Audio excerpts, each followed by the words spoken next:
మరొకసారి చేరవచ్చినటువంటి దేవుని పిల్లలందరికీ క్రీస్తు పేరట నా ప్రత్యేకమైన వందనాలు తెలియజేస్తా ఉన్నా. ఇంత మంచి సమయాన్ని మనకిచ్చి తన యొక్క మహాజ్ఞానాన్ని నేర్చుకోవడానికి ఇంత గొప్ప సమయాన్ని మనకిచ్చినటువంటి తండ్రి అయినటువంటి దేవునికి, ప్రభు అయిన క్రీస్తు వారి పేరట నా కృతజ్ఞతాస్తుతులు చెల్లిస్తూ ఉన్నాను. ఈ సమయంలో ఒక చక్కటి విలువైనటువంటి సమాచారాన్ని దేవుని గ్రంథంలో నుంచి మనం తెలుసుకుందాం. పరిశుద్ధ గ్రంథంలో అపోస్తుడైనటువంటి పౌలు గారు తిమోతి గారికి రాసినటువంటి పత్రిక, తిమోతి గారికి రాసినటువంటి పత్రిక, మొదటి పత్రిక 2వ అధ్యాయము 4వ వచనాన్ని ఒకసారి మనం చదువుకుందాం. ఆయన మనుషులందరూ రక్షణ పొంది సత్యమును గూర్చిన అనుభవ జ్ఞానం గలవారై ఉండవలెనని ఆయన ఇష్టపడుతున్నాడు. మనుషులందరూ రక్షణ పొందాలి అనేది ఎవరి సంకల్పం? ఇది దేవుని సంకల్పం. మనుషులంతా ఎందుకు రక్షణ పొందాలి అమ్మా? మనుషులంతా ఎందుకు రక్షణ పొందాలి? మనుషులంతా రక్షణ ఎందుకు పొందాలి? రక్షణ ఎవరికి అవసరం? ప్రమాదాల్లో ఉన్నోడికి రక్షణ అవసరం. ఈరోజు భూమి మీద ఉన్నటువంటి ప్రతి మనిషికి ప్రమాదం ఉందా లేదా? ఉంది అని మీరు చెబుతున్నారు. ఏంటా ప్రమాదం? ఏంటా ప్రమాదం? సమస్యలన్నిటికంటే అత్యంత భయంకరమైనటువంటి సమస్య పాపం. అంటే పాపము మనిషిని ఏం చేస్తుందయ్యా అని బైబిల్ దగ్గరికి వెళ్ళి అడిగితే బైబిల్ చెప్తా ఉంది, పాపం నిన్నెప్పుడైనా చంపుతుంది. అంటే మనిషికి మరణం ఎలా వచ్చింది అనేది మనం ఆలోచించగలిగితే పాపం వలన మనిషికి మరణం వచ్చింది. వచ్చినటువంటి మరణాన్ని ఎలా తప్పించుకోవాలి సమాజం అనేది మనం ఆలోచిస్తే బైబిల్ చెప్తా ఉంది, ఈ మరణాన్ని తప్పించబడాలి, ఈ మరణం నుంచి మనం రక్షింపబడాలి, ఈ మరణం నుంచి మనం దాటి జీవంలోకి వెళ్ళాలంటే అందుకు మూలం యేసుక్రీస్తు వారు మాత్రమే అని బైబిల్ చెప్తా ఉంది. ఈరోజు సమాజంలో బ్రతుకుతున్న వారందరూ రక్షణ పొంది సత్యమును గూర్చిన అనుభవ జ్ఞానం గలవారుగా ఉండాలి. ఎవరికి చెబుతున్న మాట ఇది? సంఘము లోపల ఉన్నోళ్ళక, సంఘం బయట ఉన్నోళ్ళక? సంఘం లోపల ఉన్నోళ్ళకి చెబుతున్నాడు. అంటే సంఘం లోపల ఉన్న వారందరూ సంఘంలోకి ఎలా వచ్చారు?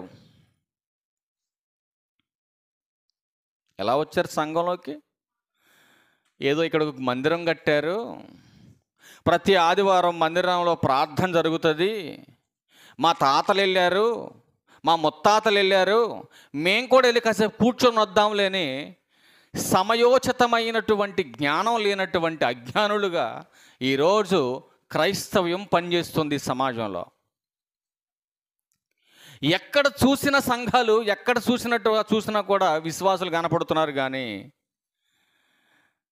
వాళ్ళలో లేనటువంటిది ఈరోజు మనం తెలుసుకోవలసింది ఒక్కటే. దేవుడు చెబుతున్నాడు, సత్యమును గూర్చిన అనుభవ జ్ఞానం మీలో ఉండాలి. సత్యమును గూర్చిన అనుభవ జ్ఞానం మీలో లేకపోతే మీరు నాశనానికి వెళ్ళిపోతారు. మిమ్మల్ని ఎవ్వడో కాపాడలేడు. నువ్వు అనుకుంటున్నటువంటి నీ బలగం, నువ్వు అనుకుంటున్నటువంటి పని, నువ్వు అనుకుంటున్నటువంటి నీ చుట్టూ ఉన్నటువంటి సమూహం ఎవ్వరూ కూడా నిన్ను కాపాడలేరు. ఆ రోజు నీకు అర్థమవుతుంది, నన్ను కాపాడగలిగేది, నన్ను రక్షించగలిగేటటువంటి వాక్యాన్ని పక్కన పెట్టాను నేను. నన్ను కాపాడలేనటువంటి దానికోసం పరుగులెత్తాను ఈ భూమి మీద. పరుగులెత్తినటువంటి నా పరుగు ఒకరోజు ఆగిపోతుంది. ఆగిపోయినటువంటి ఈ జీవితాన్ని ఒకరోజు తన సింహాసనం ఎదుట నిలబెడతాడు దేవుడు అన్న భయము లేనటువంటి భక్తి నీది. అలాంటి భయం లేనటువంటి భక్తిపరులకు చెబుతున్నాడు దేవుడు, ఖచ్చితంగా ఏదో ఒక రోజు నిన్ను తీర్పులోకి తీసుకొస్తానని. దేహమందున్నను దేహము విడిచినను ఆయనకి ఇష్టంగా ఉండాలనే కదా మనం క్రీస్తును ధరించాం శరీరం మీద. బాప్తిస్మం ద్వారా ఏం ధరించాం? మనం క్రీస్తును ధరించాం. క్రీస్తును ధరించాము కాబట్టి క్రైస్తవులం. మనం మందిరానికి వచ్చాము కాబట్టి క్రైస్తవులం కాదు. మనం క్రీస్తును ధరించాము కాబట్టి క్రైస్తవులని పిలువబడుతున్నాం. అంతేనా? కేవలం మందిరానికి వచ్చేసి వెళ్ళిపోతున్నంత మాత్రాన నువ్వు పరిశుద్ధుడువు కాదు, పరిశుద్ధురాలు అంతకన్నా కాదు. మరి ఎప్పుడు నువ్వు క్రైస్తవుడు క్రైస్తవురాలు పిలువబడతావంటే క్రీస్తును ధరించాలి. నువ్వు క్రీస్తును ధరించాలంటే ఏం చేయాలి? గలతీ 3:27 ఉంటుంది ఆ మాట, చూడండి ఒకసారి. అపోస్తలుడైన పౌలు గారు గలతీలకు రాసిన పత్రిక 3:27 ఆయన మాట్లాడుతున్నాడు.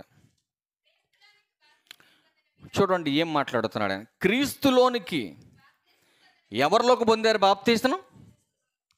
క్రీస్తులోకి బాప్తీసనం పొందారు. క్రీస్తులోకి ఎందుకు పొందారు?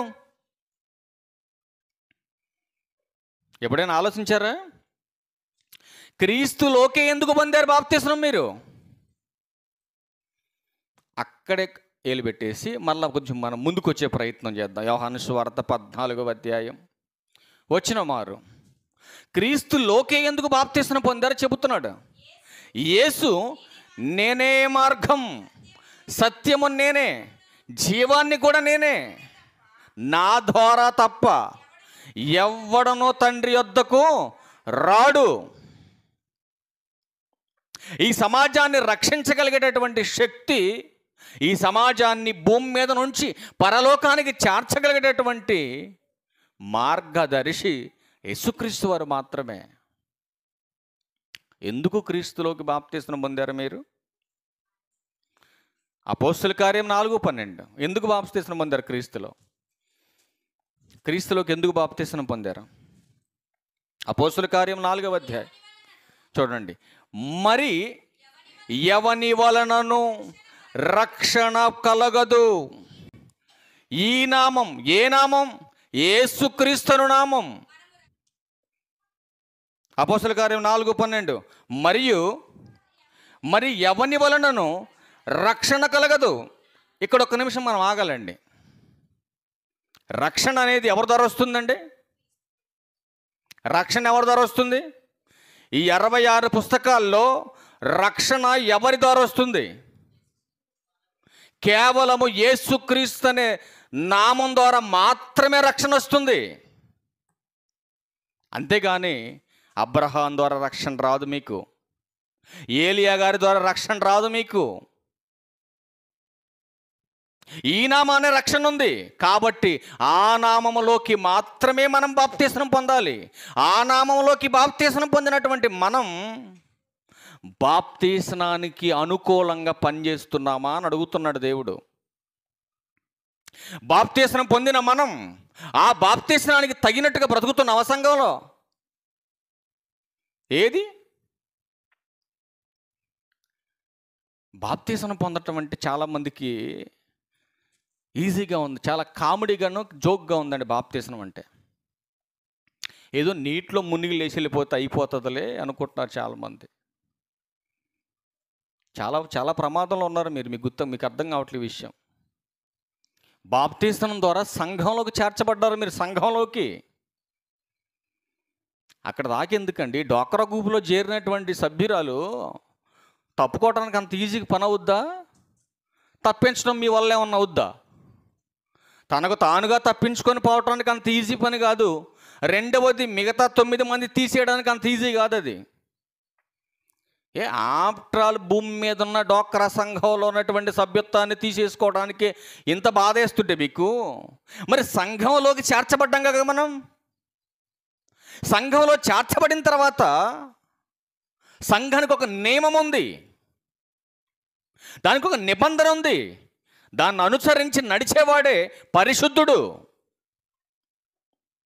కానీ ఎవరు నడుస్తున్నారు అలాగా? ఎక్కడ చూసిన సంఘాల్లో ఎలా ఉందో, చాలా సంఘాల్లో ఒక్క మాట చూడండి, ఎంత భయంకరమైన పరిస్థితిలో ఉన్నారు సంఘాలు. ఆనాడు పౌలు రోమా సంఘానికి పత్రిక రాస్తూ ఆయన అంటున్నటువంటి మాట చూడండి, ఎంత బాధతో మాట్లాడుతున్నాడో. రోమా సంఘానికి పత్రిక రాస్తూ ఆయన 10వ అధ్యాయం, రోమిల్కి రాసిన పత్రిక 10వ అధ్యాయం 2వ వచనం, వారు దేవుని యందు ఆసక్తి గలవారని వారిని గూర్చి సాక్ష్యమిచ్చుచున్నాను, అయినను వారి ఆసక్తి జ్ఞానానుసారమైనది కాదు. అంటే వాక్యానుసారమైనది కాదు వాళ్ళ ఆసక్తి. ఏదో ఆచారబద్ధంగా సాంప్రదాయబద్ధంగా మందిరానికి వెళ్ళాలి, కూర్చోవాలి, వచ్చేయాలి.